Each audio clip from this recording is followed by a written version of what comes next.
प्यारे बच्चों, स्वागत है आपका O2 एंड डिजिटल एजुकेशन में। मैं तरुण, आपका जीव विज्ञान का टीचर, हिंदी माध्यम। शुरू करेंगे आज पुष्पी पादपों में जनन। भाई, जीव विज्ञान है। अगर जीव हैं तो ही विज्ञान है। और अगर हमें जनरेशन या फिर एक पीढ़ी से दूसरी पीढ़ी को देखना है तो क्या है, जनन जरूरी है। अगर जनन होगा तो ही नेक्स्ट या फिर अगली पीढ़ी हम देख पाएंगे। आज से हजारों साल पहले भी बहुत सारी पीढ़ियां थीं, आज से हजारों साल बाद भी बहुत सारी पीढ़ियां होंगी। ठीक है, लेकिन अगर पीढ़ियों में जनन का जो प्रक्रिया है, जनन की जो प्रक्रिया है वो खत्म हो जाए या बंद हो जाए तो हम आगे की संतानें नहीं देख पाएंगे या आगे की पीढ़ियां हम देख नहीं पाएंगे। पुराने टाइम में, जैसा कि मैं आपको बता दूं, एम्बेसडर गाड़ी जो है सड़कों पे दौड़ती हुई दिखती थी, लेकिन उसका निर्माण क्या हो गया, बंद हो गया। तो अब क्या है, खत्म हो गई। तो कोई भी जाति है, अगर उसको लगातार देखना है, अगर किसी भी जाति को हम लगातार चाहते हैं देखना, तो जनन उसका जरूरी है। अब चाहे वह लैंगिक जनन हो या अलैंगिक जनन हो, जनन जरूरी है। तो बेटा हम बात करेंगे आज पुष्पी पादपों में जनन। फूल वाले जो पौधे हैं, देखिए, अगर मैं बात करूं पौधों की, अगर मैं बात करूं पौधों की, तो पौधे भी दो प्रकार के हैं, एक फूल वाले और एक बिना फूल वाले। जो फूल वाले पौधे हैं उनको बोलते हैं जो फूल वाले हैं वो है एंजियोस्पर्म और जिम्नोस्पर्म हमारे। ठीक है, जो पुष्पी पादप हैं। जो बिना फूल वाले हैं वो ब्रायोफाइट टेरिडोफाइट में चले जाते हैं। तो जो पुष्पी पादप हैं या फूल वाले हैं वो है आवृत बीजी और अनावृत बीजी। ठीक है, आवृत बीजी उनको कहते हैं जिनके बीज पर क्या होता है, कोई कवर होता है। क्या होता है, कवर होता है। तो प्यारे बच्चों, आज का जो हमारा पाठ है, अध्याय है, वह है पुष्पी पादपों में जनन। अगर पुष्प की बात आए, फूल की बात आए, तो फूल पर क्या है, बहुत सारे गाने भी बने हुए हैं फूल। और आप धार्मिक कार्यों की बात करें या फिर किसी भी शोक से संबंधित है ना, शुभ कार्यों में या अशुभ कार्यों में, सभी में क्या है, फूलों का अलग अलग महत्व है। और हमारे जीवन में भी जो फूल हैं वो क्या है, खुशहाली का प्रतीक है, सुगंध का प्रतीक है। फूलों से क्या है, बहुत सारे कृत्रिम जो है, क्या कहते हैं, इत्र, इत्र हमें प्राप्त होते हैं, है ना, सेंट हमें मिलते हैं खुशबू के लिए। तो चलिए, आज बात कर रहे हैं हम फूलों की संरचना के बारे में और किस प्रकार से जनन होता है पौधों के अंदर। और जनन के लिए जो पुष्पी है, जो फूल है, उसके अंदर क्या क्या चीजें होती हैं या क्या क्या उसके अंग होते हैं, है ना, पुष्पांग क्या क्या है। तो आज हम बात करेंगे एक पुष्प की संरचना की, है ना। शुरुआत हो रही है, प्रजनन किस प्रकार होगा, तो फूल की संरचना हमें पता होना चाहिए कि जो फूल की संरचना है वह किस प्रकार की है। तो जो पुष्प है, जो फूल है, उसके अंदर सबसे मध्य में है स्त्री केसर। कौन है जी, स्त्री केसर है। पुष्प के मध्य में स्त्री केसर है। और जो स्त्री केसर है उसके चारों तरफ है कौन, पुंकेसर। भाई, स्त्री केसर हो गया, स्त्री केसर के चारों तरफ क्या होंगे, पुंकेसर होंगे। क्या होंगे, पुंकेसर। स्त्री केसर बीच में, पुंकेसर इधर उधर। पुंकेसर बहुत नंबर में भी हो सकते हैं, अलग अलग पौधों में इनकी संख्या अलग अलग हो सकती है। स्त्री केसर की संख्या भी अलग अलग पौधों में अलग अलग हो सकती है। जैसे सरसों के पौधे में फूल में देखें तो उसमें पुंकेसर कितने हैं, दो छोटे चार बड़े। और आपकी जानकारी के लिए बच्चों हम बता दें कि 11वीं क्लास में भी पुष्प के या फूल के सारे पार्ट हम अच्छे से पढ़ के आते हैं। इसके पश्चात यहां पर रहेंगे पुष्प के दल पुंज, बाहर की तरफ क्या होंगे, दल पुंज, पुष्प के होंगे दल पुंज। रंगीन पार्ट है ना, क्योंकि जो रंगीन पार्ट है, कुछ पुष्प होते हैं उनके अंदर रंगीन पार्ट बहुत ज्यादा होते हैं, कुछ होते हैं कि जिनके अंदर रंगीन पार्ट थोड़े कम कम होते हैं, है ना। कुछ में क्या है, रंगीन पार्ट बहुत ज्यादा ज्यादा दिखते हैं, कुछ में क्या है, रंगीन बहुत कुछ कम दिखते हैं। तो जिसमें ज्यादा दिखते हैं, जिसमें ज्यादा दिखते हैं वहां पर कीटों से परागण होता है, ठीक है, क्योंकि ये क्या है, कीटों को आकर्षित करने का कार्य है, यह क्या है, कीटों को आकर्षित करने का कार्य करते हैं। दलपुंज के पश्चात अगर हम बात करें तो हमें बाहर की तरफ दिखते हैं कौन, वाह दलपुंज, बाहर की तरफ वाह दलपुंज है, ठीक है, और आधा।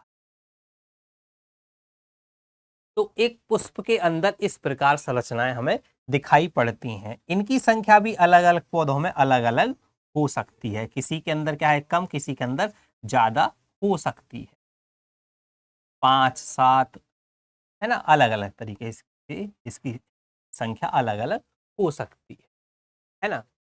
चलिए एक बार नामांकित कर लेते हैं चित्रों को।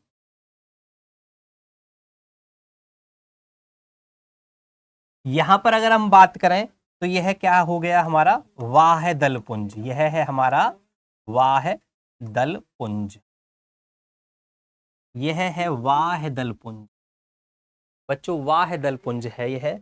उसके पश्चात अगर हम बात करें इस रंगीन पार्ट की या रंगीन हिस्से की, तो यह है हमारा दलपुंज। कौन है यह, दलपुंज, ये है दलपुंज, दलपुंज या फिर दल बोल देते हैं, दल या दलपुंज है। दलपुंज हो गया बच्चों, वाह दल ये हो गया। अब इसके पश्चात बात आती है किसकी, पुंकेसर की। पुंकेसर का जो ऊपर का हिस्सा है यह है हमारा परागकोश, परागकोश, है ना, परागधानी कोश है ना, इसके अंदर बहुत सारे पराग हैं, तो ये क्या है, परागकोश, परागकण का कोश, पराग कोश, ठीक है। ये पतंतु या तंतु बोल देते हैं, ठीक है, पतंतु या तंतु, ठीक है, पतंतु या यह तंतु है। तो परागकोश और पतंतु ही क्या बना रहे हैं, हमारा पुंकेसर, यही क्या है पूरी संरचना, पुंकेसर है। इस पूरी संरचना को हम क्या बोलेंगे, पुंकेसर, पुंकेसर। तो ये बच्चों है हमारा पुंकेसर, ठीक है, यह पुंकेसर है। अच्छा, पुंकेसर के पश्चात अब बात कर लेते हैं स्त्री केसर की, ठीक है। स्त्री केसर में क्या है ना, तो ऊपर का जो हिस्सा है वह क्या है, वर्तिकाग्र, ऊपर वाले हिस्से को क्या बोलते हैं, वर्तिकाग्र, ठीक है, ऊपर वाला हिस्सा क्या है हमारा, वर्तिकाग्र है। वर्तिका, जो ये इस गर्दन जैसी संरचना है, यह क्या है, वर्तिका। भाई वर्तिका के अग्र पार्ट को या अग्र आगे वाले हिस्सों को क्या बोल रखा है, वर्तिकाग्र। वर्तिका का अगला हिस्सा तो वर्तिकाग्र, और वर्तिका यह है। और नीचे का जो फूला हुआ हिस्सा है, नीचे का जो बड़ा भाग है, इस भाग को कह रहे हैं हम क्या, इसको कह रहे हैं अंडाशय।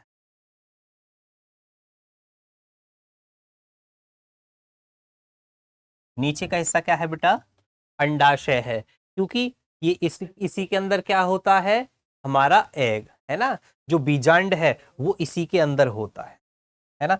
अभी एक और संरचना हम आपको दिखाएं, उसको कहते हैं क्या, बीजांड। अगर हम बीज संरचना देखें भीतर से तो हमें इस प्रकार दिखाई देती है, ऐसे करके इस प्रकार की यह संरचना है ना। तो यह है बीजांड, जिसके अंदर अगर हम देखें तो यहां पर कुछ विशेष प्रकार की संरचना हमें दिखाई देती है ना। यहाँ पर कुछ कोशिकीय संरचना दिखाई देती हैं, है ना। सात सात सात कोशिकाएं दिखाई देती हैं और 8 केंद्रक वाली संरचना, और इस संरचना को कहते हैं भ्रूण कोश।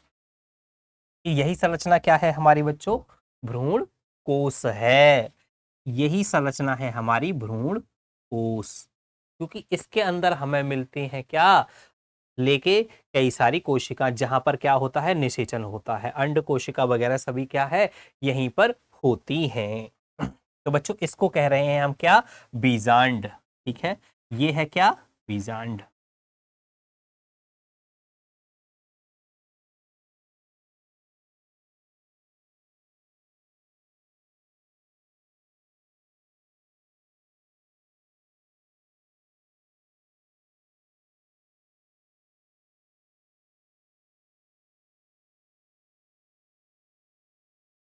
बीजांड।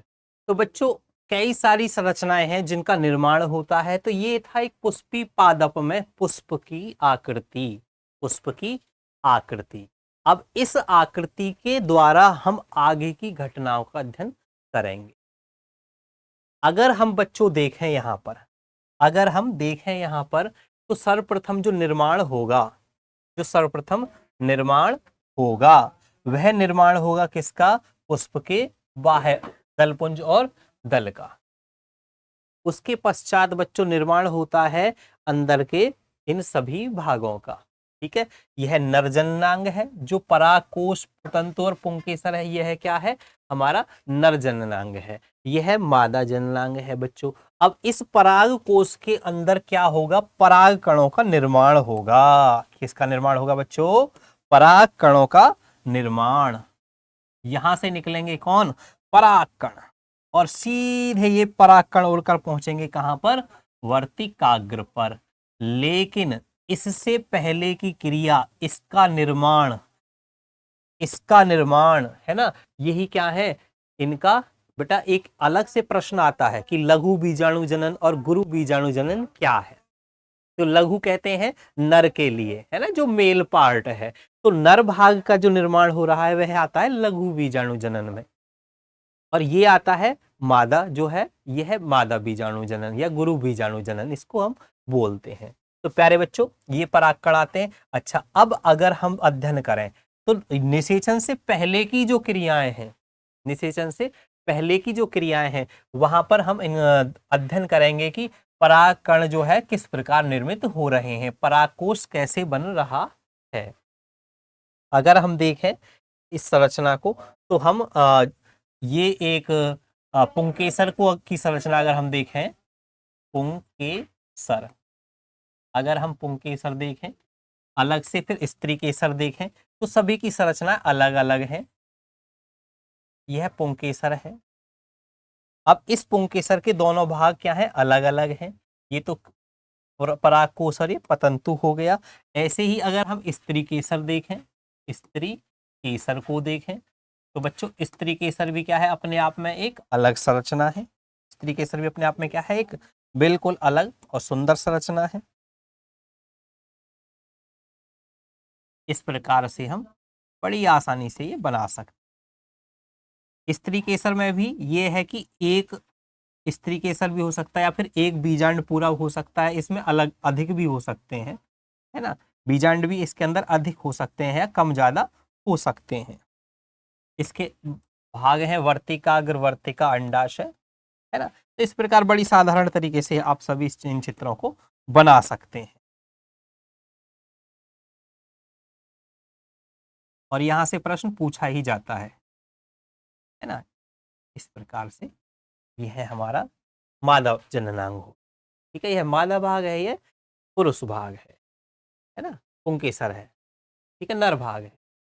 तो प्यारे बच्चों अगली वीडियो में हम शुरू करेंगे कि किस प्रकार जो लघु बीजाणु जनन है या परागकोश का निर्माण किस तरीके से होता है। उसके परागकोश को अगर हम सूक्ष्मदर्शी की सहायता से देखें तो किस किस तरीके की भित्तियां हमें वहां पर दिखती हैं। बाह्य भित्ति, अंतः, मध्य है, टेपिटम नाम की किस प्रकार की हमें चीजें दिखती हैं।